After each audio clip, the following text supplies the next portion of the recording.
Okay, guys, welcome to another very special deck profile here. We got Frank's Android 18 deck profile again, but this time he came out first at one of the first online regionals. So I want to congratulate him for doing an absolutely amazing job. He's in a fucking, what, you said a Marriott right now, and he absolutely killed it. Got first place with this disgusting deck, and he is one step closer to finally getting this deck banned, and that is his main goal. So I just want to say hashtag Church of Frank. I also want to shout out Briar, who did get third place yesterday with his set 16 UI Goku, but now we have a first place the day after. So Team Berserk had definitely a fucking amazing weekend. And yeah, I'm not going to talk anymore because I was busy stuck at work just watching all these streams cheering you guys on. So take it away, Frank. Awesome. I appreciate the intro. So yeah, like a lot of people they saw the defensive Android 18 mill deck, the draw pass deck, and waits till it mills you out for the game. So I'll just go over the profile. So we have the leader. Most people know what the leader do at this point. You start the game with the field in play, and then she has an activate main. You can remove a clone token from your opponent's field to draw one card, take a life, and return up to one cost from your opponent's board to their hand.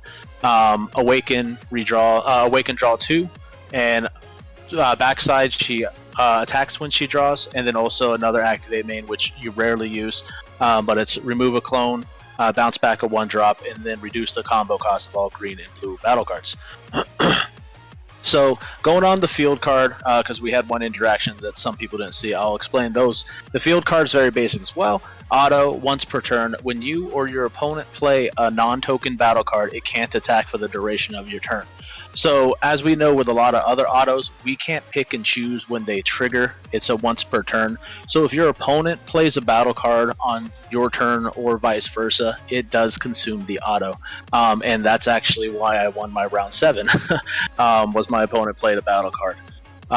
Going on the rest of the abilities, auto, when you play a black battle card, place it in the owner's drop area. It is an auto, and it does not say instead, so that's important when it comes to the deck list going forward. And then the third auto is how you populate your clones.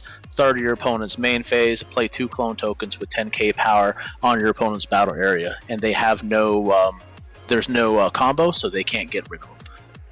So that's the field card. Going through the pieces that make up the deck. We have 4 Rebirth of Justice. That's the card that plays out your Frieza. It's essential. It's an activate main. Play up to 1 5-cost or less blue battle card from your hand, and return 1 battle card from your opponent's area back to their hand, which you would almost always choose a token. The next one is your win con, your Frieza. You're going to run 5 of those because he wins you the game. The whole purpose is populate the opponent's board, stall with your negates, play out a Frieza, and win with Frieza. Did you just say 5? You know what, 4. Fuck it. This is how he won. He cheated, guys. It's all recorded here. Fuck. 6 of You them. caught me. You caught me.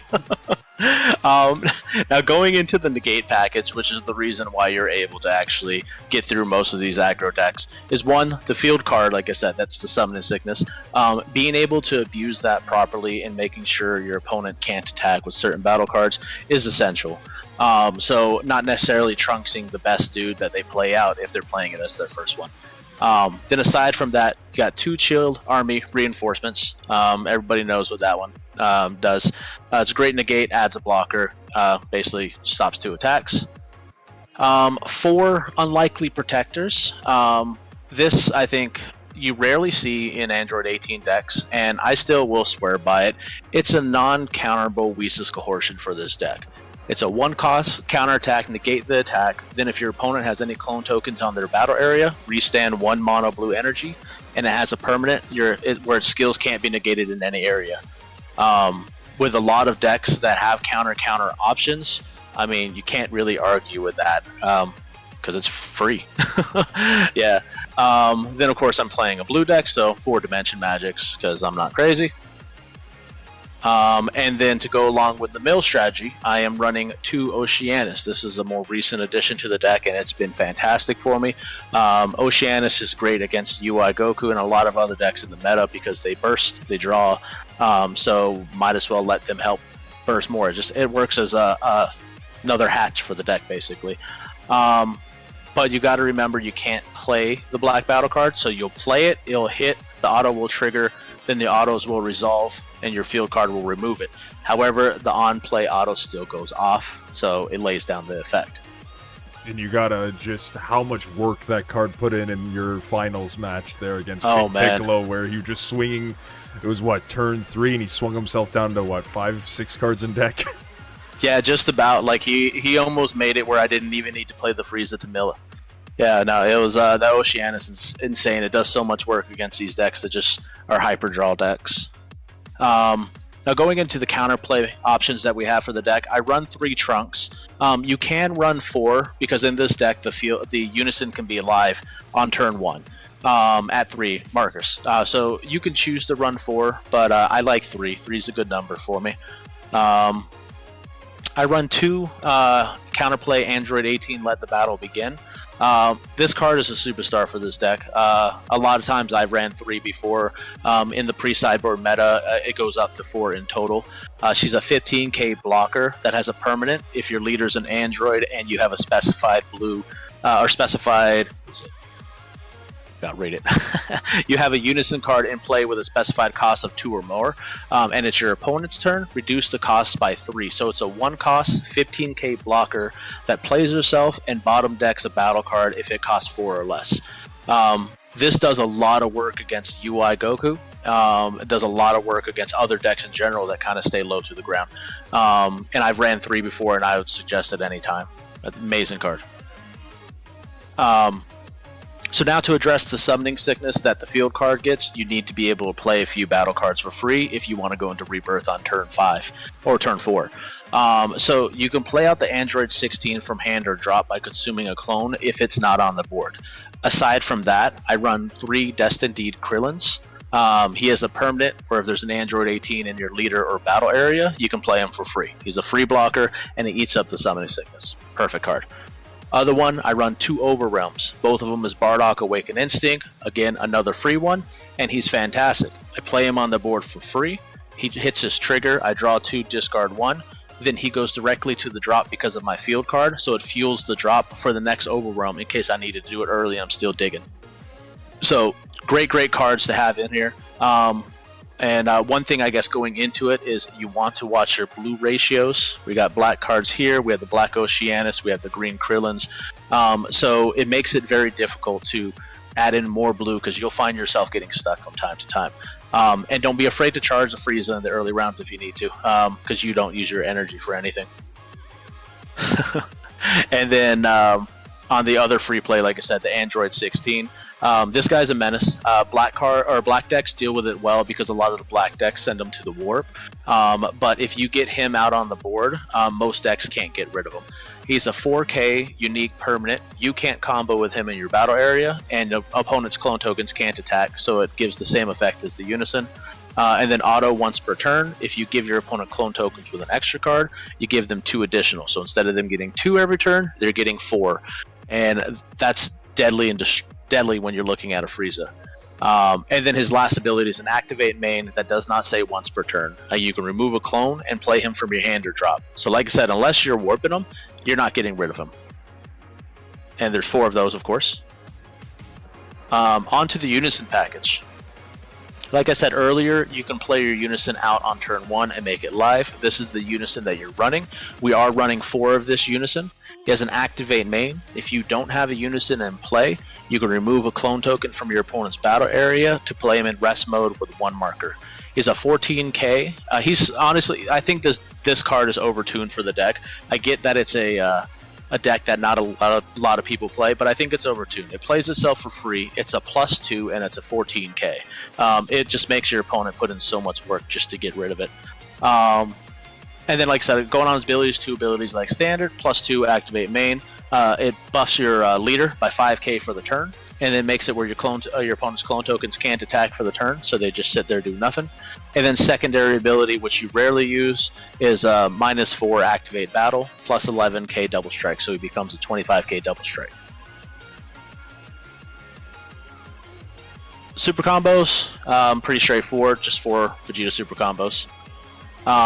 going into a few cards that were best of one picks, and also my own little touch that I really think makes the deck. First is Realm of the Gods, Beerus Destroys. This card is amazing. It's won me matches today. It won me matches yesterday. It's to you, or to this deck, it's a max power Kamehameha. That's the only reason why it is. But it's a blue max power Kamehameha. So it's an activate battle for 1, plus 10k, and then if it's on your turn, take a battle card with cost higher than their energy and put it on the bottom of your opponent's deck. Sin Shenron had quite a showing.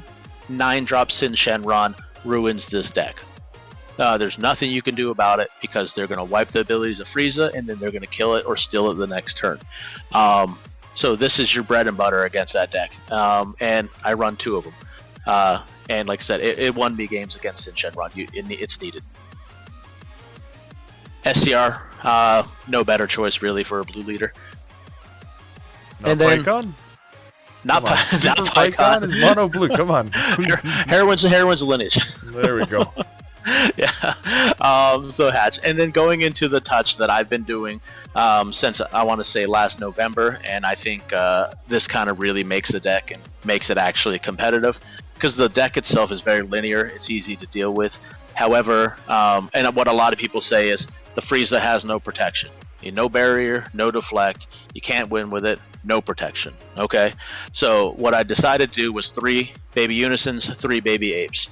It gave it the best possible protection that you can ask for.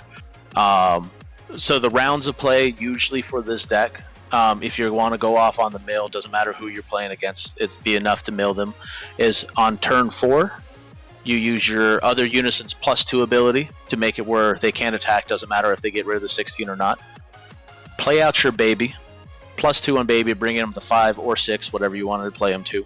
Next turn, you defend with negates, baby hatch, whatever you need to do.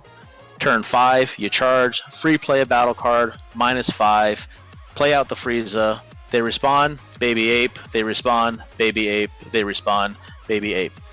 I've done it multiple times, and that is how this deck usually wins, because Petrification deals with the Frieza. The Wolfang Fist Merciless Barrage, which you'll see in red sometimes, deals with the Frieza. The Jiren with Videl deals with the Frieza. You can go down the list. They all deal with the Frieza, and they all get stopped by the counter. And yeah, I mean, honestly, that's pretty much my deck list. I've been running it into the ground for a while.